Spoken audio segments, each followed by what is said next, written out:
হ্যাঁ, চিনছো তোমার আম্মুকে? দাফনের ২.৫ বছর পর খোঁজ মিলল শিশু ফারজানার, যে পরিবার আত্মীয় স্বজন সবার কাছে মৃত ছিল। শিশু ফারজানা আক্তারের খোঁজ যখন মিলছিল না, তখন প্রতিবেশীরা জানান এমন এক শিশুর লাশ দাফন হয়ে গেছে অন্য জেলায়। চাঞ্চল্যকর এই ঘটনায় হতবাক আশপাশের মানুষ। ফারজানাকে হারিয়ে পাগল প্রায় বাবা মা, যে হারায় সেই জানে হারানোর বেদনা। বুকে কষ্টের পাথর চাপা দিয়ে জীবন পার করছিলেন পরিবারটি। ঠিক সেই সময় মুহূর্তেই একটি ফেসবুক পোস্ট যেন ঈদের আনন্দকেও হার মানায় তাদের কাছে। সামাজিক যোগাযোগ মাধ্যম ফেসবুকে শিশু ফারজানাকে নিয়ে লাইভে আসেন চট্টগ্রামের ডিবির রবিউল ইসলাম।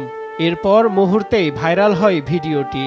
এতে দেখা যায় চট্টগ্রামের বেওয়ারিশ ফাউন্ডেশনে দিব্যি ভালো আছেন ছোট্ট ফারজানা। আপনার মেয়ে ফারজানা সেই 2 বছর 2.5 বছর আগে হারাইছেন।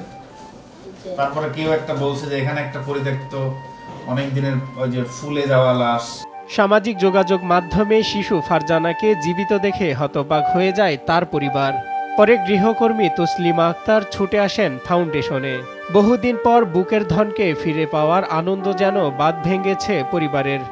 অনেকে বলছে যে ফারজানা আম্মু ওখানে দেখেছি, ওটাই মনে হয় তোমার মাইয়া, যে দেখে আমরা দেখেছি যে ওটা না। আপনারা আপনাদের খোঁজ খবরতে পাইছি, আপনারা রাখছেন পাইয়া, এই জন্য মায়া থানার সামনে আসছে, ওখান থেকে নিয়ে গেছে মানুষ, আর পাইনি। আর বয়স এখন চলে 20 বছর চলে। শিশুটিকে ফিরিয়ে দিতে পেরে খুশি মানবিক এমন কাজের সাথে জড়িত বেওয়ারিশ ফাউন্ডেশনের এই স্বেচ্ছাসেবক।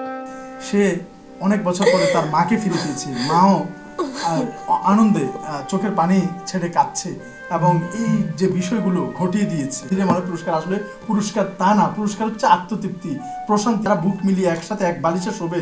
তাদের এই যে অনেক বছরের প্রতীক্ষা, মা মানুষের বাসায় কাজ শেষ করে পাগলের মতো ঘুরিয়ে বেরিয়েছে আর চোখের পানি ফেলছে, আজকে সেটার আল্লাহ তাআলা সুফল বয়ে নিয়ে এসেছে। শুধু বিপদ থেকে কিভাবে রক্ষা পায় সেটা নিয়ে মানবিক দিক থেকে উনি ভিডিওটা করছে, যে যদি কোনো পরিবার খুঁজে পায়।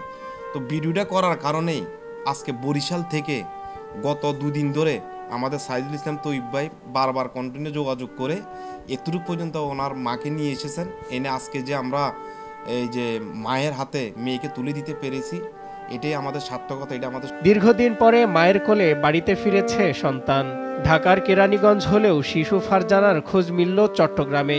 ফারজানার মতো এমন নাম পরিচয়হীন অনেকেই আছেন এই বেওয়ারিশ হাসপাতালে। তাদের অনুসন্ধানে সবার এগিয়ে আসার আহ্বান কর্তৃপক্ষের।